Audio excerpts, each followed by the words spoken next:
So guys, ito yung noong 1970s, ito yung Skylab.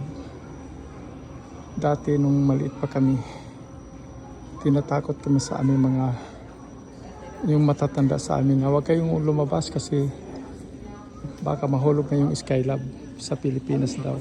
Tatama. Kaya kami mga bata natatakot din.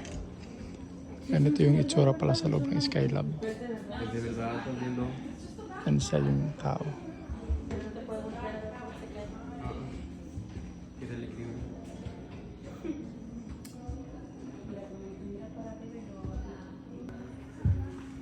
Ito pa yun, pag naliligo pa sila, ganito yung itsura. Nakatagilid. Isa naman kumakain. Naliligo. Ito yung loob. Skylab. Yung mga pinanganak ng mga 1960s, 70s, ito yun, Skylab.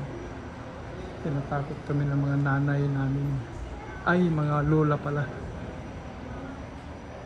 Ito yun, Skylab.